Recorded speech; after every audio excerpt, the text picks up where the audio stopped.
Halo, Assalamualaikum warahmatullahi wabarakatuh. Semua siswa kelas 11, AV, MM, EIA, dan juga listrik. Apa kabarnya semua? Semoga sehat-sehat selalu.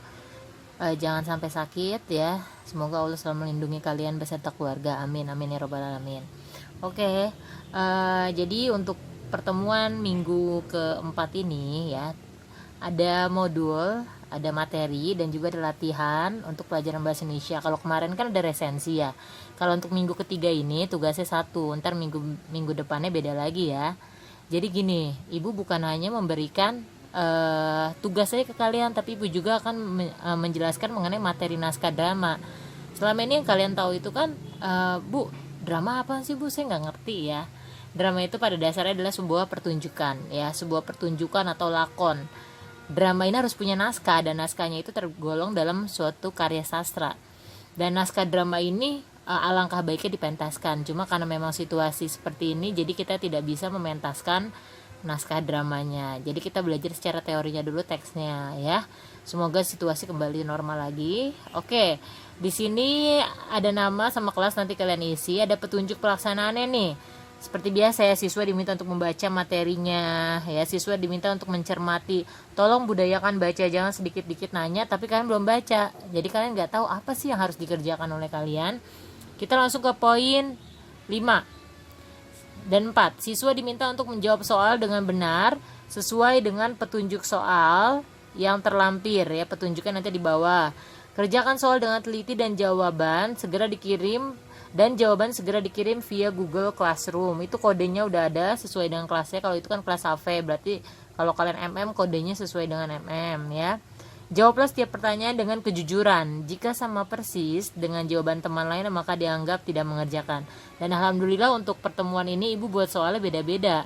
Jadi setiap anak itu ibu buat soalnya beda-beda. Nanti ada di bawah. Nomor 6. Kerjakanlah, ya jawablah setiap pertanyaan dengan kejujuran.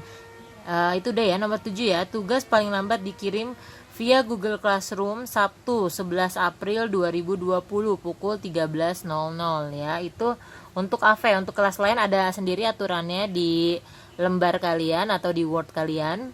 Yang ke-8, jika tidak mengumpulkan tepat waktu, maka tugas yang siswa kumpulkan ke Google Classroom tidak akan terbaca. Misalnya kalian udah lewat waktunya nih, saya mau mengumpulkan, totonya udah selesai. Jadi alangkah baiknya tugasnya nggak banyak kok. Jadi karena ini memang tugas beda-beda, maka setiap anak itu hampir kebagian semua. Setiap anak itu ada tiga soal. Jadi kalian itu nanti menjawab pertanyaan. Menjawab pertanyaannya gimana bu? Udah ada ya. Kita bahas teorinya dulu aja ya. Pengertian drama ya. Drama itu menurut etimologi itu berasal dari bahasa Yunani yang berarti berlaku, lakon, kreasi ya. Drama termasuk ke dalam karya sastra ya, benar. Nih, kalau misalnya kita lihat dalam drama itu ada istilah-istilahnya, ada namanya adegan, babak, dialog, episode, lakon, naskah, dan komedi. Kalian udah biasa ya adegan. Adegan pertama ya, kalian udah tahu ya. Babaknya itu yang memisahkan ya. Babak itu bagian besar dari suatu bagian drama. Kalau dialog kita udah tahu percakapan, episode itu bagiannya, lakon itu cerita yang dimainkan dalam drama ya. Naskahnya kalian udah tahu yang ditulis tangan ataupun diketik. Kalau komedi juga kalian udah tahu ya. Jenis-jenis drama ini nanti kita akan bahasnya pada pertemuan selanjutnya. Itu hanya pelengkap dulu biar kalian baca. Selanjutnya, struktur teks drama. Wah, ini penting nih. Struktur teks drama ada namanya prolog. Prolog itu nama lainnya adalah pembuka cerita.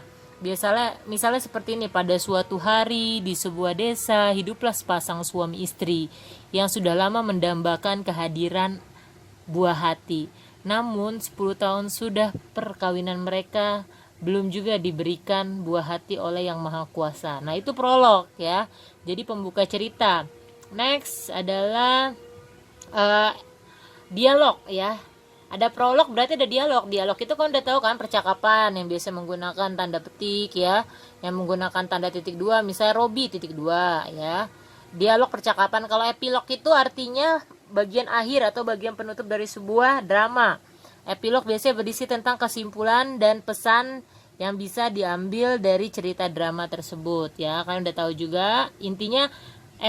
Prolog artinya pembuka, dialog artinya adalah percakapannya. Epilog artinya penutup. Next, kaidah kebahasan teks drama. Kaidahnya ada 3 tuh ya. Maaf, ada 4 ya. Yang pertama adalah menggunakan konjungsi temporal. Konjungsi temporal itu apa sih ya? Konjungsi temporal itu adalah nih, menggunakan urutan waktu atau konjungsi temporal atau kronologis. Contohnya adalah pada kata pada, kemudian, setelah, lalu, sejak, mula-mula. Pada suatu hari, berarti itu konjungsi temporal ya.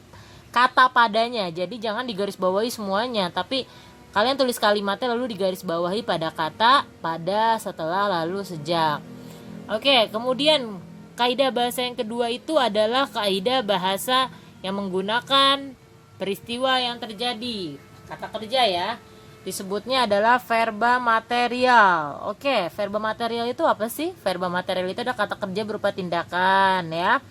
Tindakan nyata, contohnya perang itu membumi hanguskan. Ingat, verba itu kan kata kerja. Kata kerja itu biasa imbuhannya me, berter ya. Kalau ada verba yang imbuhannya di, yang tulisannya disambung, berarti itu adalah verba pasif. Kalau yang me, berter berarti verba aktif ya. Contoh yang kedua, aku berlari menjauhi kedua penculik itu. Berlari berarti itu adalah verba material. Yang ketiga, kaidah bahasa dalam teks drama adalah verba mental atau kata kerja yang dipikirkan atau dirasakan oleh tokoh dramanya ya, atau lakonnya ya. Selanjutnya, contohnya adalah pangeran merasakan getaran cinta yang dalam terhadap Dewi Rani ya. Berarti merasakan itu verba, benar, kata kerja, tapi merasakan itu lebih kepada perasaan ya, atau yang dipikirkan, berarti dia namanya verba mental. Ingat aja ya, verba mental beda dengan verba material. Kalau yang tadi kan verba material. Verba material itu adalah kata kerja berupa tindakan nyata ya, berlari, memukul ya, itu verba material. Kalau verba mental itu adalah perasaan. Kita udah bahas kayaknya di semester 1 ya. Selanjutnya adalah mendambakan. Oke, Pak Toib dan Bu Darmi selalu berdoa pagi dan malam karena mereka mendambakan hadirnya buah hati yang melengkapi hidup mereka. Mendambakan berarti dari perasaan. Yang keempat ya adalah kata sifat atau adjektiva. Ciri-ciri kaidah bahasa dari teks drama adalah adanya kata sifat. Kata sifat itu seperti apa sih, Bu? Gagah. Dia adalah bantara yang gagah. Berarti kata gagah itu merupakan kata sifat. Saya sangatlah kuat untuk mengangkat batu ini. Kuat merupakan kata sifat. Kotor. Meja ini sangat kotor. Berarti sifat pada benda tersebut adalah kotor. Oke, next. Unsur-unsur drama ini penting nih ya. Unsur intrinsik, ada juga unsur ekstrinsik. Sama seperti cerpen dan novel ya. Unsur intrinsik drama banyak ya, ada namanya judul merupakan nama suatu drama. Kalau judul itu biasanya udah ada dalam suatu naskah drama, tinggal kalian komentari aja menurut kalian judulnya sudah bagus, kenapa judulnya itu kurang bagus, harusnya seperti apa judulnya, kalian bisa komentari nanti ya. Yang kedua adalah tema. Ingat aja, tema itu adalah pokok permasalahan dalam cerita. Misalnya ada naskah drama berjudul Aduh ya, temanya adalah tentang sosial, dimana masyarakat acuh tak acuh, ada orang pingsan di jalan, gak ada yang mau nolongin sama sekali, malah diomongin. Itu kenapa ya? Kenapa dia pingsan? Kenapa dia misalnya tergeletak di jalan? Saling pandang memandang, itu namanya temanya, berarti temanya adalah tentang acuhnya masyarakat ibu kota ya. Acuh itu berarti cuek, berarti acuhnya masyarakat ibu kota. Berarti tema dari naskah dramanya adalah keacuhan masyarakat ibu kota. Jadi ingat aja ya, tema itu adalah topik pembicaraan atau ide pokok yang mendasari suatu naskah drama itu ya. Plot ya, plot itu apa sih, Bu? Plot itu nama lainnya alur ya, disebut juga sebagai jalan cerita yang disusun sedemikian rupa berdasarkan tahapan-tahapan ya. Tahapan plot itu seperti ini ya. Jadi jangan sampai kalian bingung antara plot dengan alur ya. Tahapan dalam plot itu namanya ada tahapan awal. Tahapan awal itu adalah tahapan pengenalan tokoh-tokoh cerita serta perwatakannya. Sebagai contoh seperti ini. Pada suatu hari di sebuah desa, hiduplah sepasang suami istri yang belum dikaruniai seorang anak. Berarti tahapan awalnya tuh, suami dan istri, suaminya bernama Pak Toyib dan istrinya bernama Bu Inem. Mereka selalu berdoa siang dan malam. Ya, berarti itu tahapan awal. Ingat, dalam plot itu berarti tahapan awalnya. Ada juga pemunculan konflik. Pemunculan konflik itu seperti apa sih? Jadi ketika sudah diceritakan tuh orientasinya udah ada, perkenalan awalnya udah ada, diceritakan tuh pemunculan konflik. Awalnya kenapa sih mereka bisa tidak punya anak? Apakah memang kutukan ataukah memang belum ditakdirkan oleh Tuhan atau yang Maha Kuasa untuk punya anak? Nanti ada di situ ya. Berarti pemunculan konflik itu konflik awal, belum konflik yang terlalu besar ya. Yang ketiga adalah komplikasi. Apa sih komplikasi? Komplikasi itu kalau dalam penyakit itu berarti udah parah ya. Tapi kalau dalam bahasa Indonesia, alur plot namanya komplikasi itu adalah tahapan peningkatan konflik ya. Konfliknya udah mulai naik nih ya. Tapi ingat, konfliknya belum terlalu parah ya. Peningkatan konflik. Jadi semakin banyak insiden-insiden yang terjadi. Misalnya saat mereka berdoa siang dan malam, akhirnya mereka dijelek-jelekan oleh orang lain, ngapain sih udah tua punya anak misalnya. Nah, itu adalah komplikasi masalahnya. Ada lagi namanya klimaks nih ya, klimaks ya. Apa sih artinya klimaks ya? Klimaks itu artinya puncak dari konflik. Puncak dari konflik itu adalah ketika misalnya pasangan suami istri tadi yang udah tua itu dikaruniai seorang anak yang sangat tampan ya, padahal bapak ibunya sudah sangat tua, tapi mereka berdoa siang dan malam, akhirnya Tuhan memberikan seorang anak yang sangat tampan ya, bayinya sangat mungil, lucu dan tampan. Nah, klimaksnya adalah orang-orang di situ merasa mereka itu menyembah yang tidak seharusnya itu bersekutu dengan jin ya. Jadi di situ adalah puncaknya, puncak masalahnya ketika orang-orang ingin mengusir pasangan tua itu dari kampung atau desa mereka. Resolusi itu adalah tahapan menunjukkan jalan keluar. Jadi akhirnya gimana nih caranya nih untuk keluar dari konflik ini nih? Apakah akhirnya mereka pindah dari desa tersebut atau hijrah dari desa tersebut, ataukah mereka tetap stay atau tetap di desa itu? Nah, misalnya resolusinya udahlah kita ngalah aja, akhirnya mereka pindah ke desa lain, hijrah ke desa lain, dan akhirnya mereka menemukan kehidupan mereka yang baru. Ya, itu namanya resolusi, berarti namanya pemecahan masalah. Dan tahapan terakhir namanya koda. Koda itu penutup ya, dimana happy ending atau sad ending. Jadi bahagia atau sedih di akhir cerita. Ya, di akhir naskah drama itu pasangan suami istri itu sedih atau tidak ya. Macam-macam plot nih. Macam-macam plot. Nah, ini baru nih macam-macam plotnya. Ada namanya alur maju. Berarti gini loh. Ada namanya dalam suatu naskah drama alur maju, namanya progresif. Ada alur mundur, namanya regresif. Ada juga namanya alur campuran. Alur campuran itu berarti antara maju dan mundur.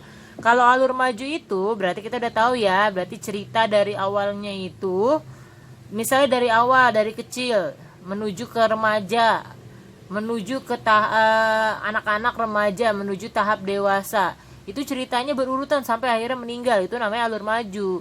Ya, jadi nggak ada flashbacknya sama sekali. Tapi hati-hati, kadang orang dalam naskah drama itu padahal hanya dikisahkan masa lalunya cuma sedikit, tapi dia nggak mengisahkan banyak, tapi disebutnya alur maju mundur atau alur campuran.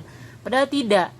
Kalau kita sedang mencari alur dalam drama, dia maju atau mundur, kita baca secara keseluruhan dulu, baru kita akan tahu. Jadi jangan mengambil kesimpulan, oh ini alur campuran nih, karena mengisahkan sedikitnya. Kayak tugas kalian yang minggu lalu itu, ibu lihat banyak kesalahan, padahal itu isinya adalah alur maju, tapi kalian banyak yang menjawabnya alur campuran. Ya, nggak masalah, yang penting kalian udah mencoba dan juga kalian sudah berusaha, it's good ya. Kalau alur mundur itu udah tahu ya kita ya, saat cerita berjalan mundur ya. Misalnya kita sekarang udah 30 tahun dan kita mundur aja, kita mengisahkan kehidupan kita masih kecil, kita masih kanak-kanak ya, sampai akhirnya kita sampai pada usia 30 tahun ya. Itu namanya alur mundur, berarti flashback ke belakang terus, dia nggak ada maju-majunya. Nah, kalau alur campuran ini harus 50-50. Berarti dalam cerita itu jangan dominan yang maju aja atau yang mundur aja, tapi harus seimbang ya. Itu namanya disebut alur campuran. Next, setelah alur itu ada namanya tokoh. Nih, banyak yang salah juga ya. Bedanya tokoh sama perwatakan apa, Ibu? Ya. Tokoh ya, tokoh itu adalah orangnya ya. Tokoh itu ada namanya tokoh antagonis, ada yang namanya tokoh protagonis, ada namanya tokoh tritagonis. Jadi kalau eh, tokoh protagonis itu adalah tokoh yang baik, sedang yang baik ya, berarti dia sifatnya baik aja. Kalau tokoh antagonis sudah tahu ya kita ya, antagonis itu jahat. Kalau tokoh tritagonis itu apa sih Bu? Nah, itu adalah pelaku sampingan ya, netral, dia netral. Nah, perwatakan, bedanya tokoh dengan perwatakan adalah perwatakan itu adalah sifatnya. Sifatnya itu kan jangan cuma antagonis, protagonis, bukan, diceritakan sifatnya seperti apa. Misalnya sifatnya adalah baik hati. Baik hati itu luas, bisa juga dia suka memberi, suka menabung ya. Diceritakan dong. Misalnya sifat dari Pak Bari adalah baik hati. Mengapa disebut baik hati? Karena dalam kutipan dialognya ada nih Bu. Nah, berarti harus ketahuan ya bukti dialognya. Next. Konflik udah tahu ya berarti ya. Berarti Bu, kok sama tadi yang kayak di dia kayak di kayak di unsur plot beda. Kalau ini konflik secara keseluruhannya, konfliknya di mana ya? Selanjutnya latar atau setting. Ingat ya, konflik itu permasalahannya ya, permasalahan dalam cerita itu di mana. Latar itu atau setting itu artinya tempat terjadi peristiwa, suasananya terjadi peristiwa bagaimana, waktunya bagaimana. Ya, jadi latar itu terbagi dalam latar waktu, latar suasana, latar tempat ya. Ada juga amanat. Amanat itu adalah pesan yang ingin disampaikan penulis. Jadi ketika kita membaca naskah drama, misalnya kita membaca naskah drama mengenai bawang merah dan bawang putih, berarti kita sudah tahu ya, amanat dari naskah drama tersebut adalah janganlah kita jahat terhadap orang lain atau berlaku jahat terhadap orang lain karena kejahatan itu tidak akan menang ya, misalnya seperti itu. Atau banyak juga yang kalian bisa utarakan karena ini adalah pendapat kalian, esai ya, kecuali pilihan ganda. Kalau pilihan ganda berarti udah terpaku tuh, udah ada acuannya ya. Nah, kalau unsur ekstrinsik drama apa Bu? Ada namanya faktor ekonomi, ada namanya politik, ada namanya sosial budaya, pendidikan, kesehatan, psikologis ya, kebijakan pemerintah dan sebagainya. Bu, maksudnya apa sih? Jadi gini loh, ketika membuat drama itu faktor yang mempengaruhi cerita itu dari luar ya. Dari luar itu maksudnya gimana Bu? Perkembangan ceritanya, misalnya kita membuat cerita mengenai kegiatan pramuka di sekolah ya, berarti ini di dalamnya diceritakan misalnya ada faktor sosial yang ada, misal gotong royong, kerjasama. Ada juga faktor pendidikannya, misalnya kita harus disiplin ya, misalnya unsur pendidikannya adalah disiplin. Misalnya lagi unsur psikologisnya apa, kalian ceritakan. Oke. Kalau psikologis kejiwaan ya, kalau kesehatan kalian udah tahu, pendidikan udah tahu ya.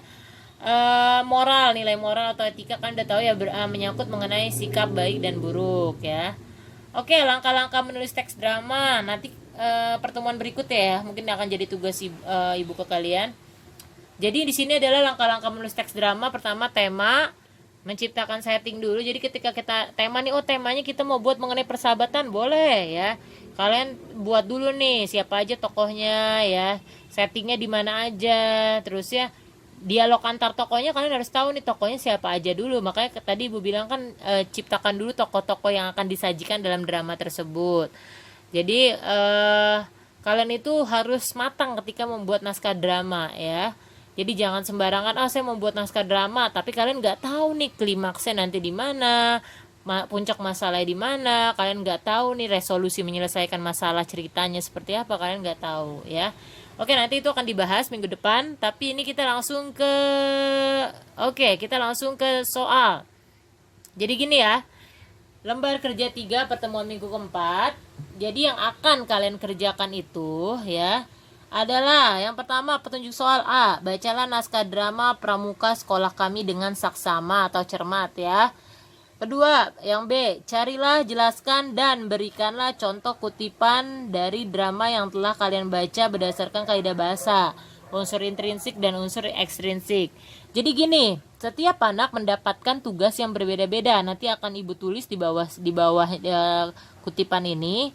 Misalnya Balia tugasnya apa, Melani tugasnya apa, dan lainnya tugasnya apa ya. Contoh cara menjawabnya. Ini ada siswa yang bernama Sheila ditugaskan untuk mencari latar suasana dan waktu. Petunjuk soal A. Bacalah naskah drama Pramuka Sekolah Kami dengan saksama atau cermat ya. Kedua, yang B. Carilah, jelaskan, dan berikanlah contoh kutipan dari drama yang telah kalian baca berdasarkan kaidah bahasa, unsur intrinsik dan unsur ekstrinsik. Jadi gini, setiap anak mendapatkan tugas yang berbeda-beda. Nanti akan Ibu tulis di bawah kutipan ini.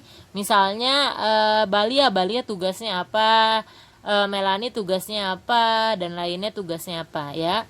Contoh cara menjawabnya. Ini ada siswa yang bernama Sheila ditugaskan untuk mencari latar suasana dan waktu, kaidah bahasa verba mental dan nilai sosial dalam teks drama Banting Tulang di Jakarta.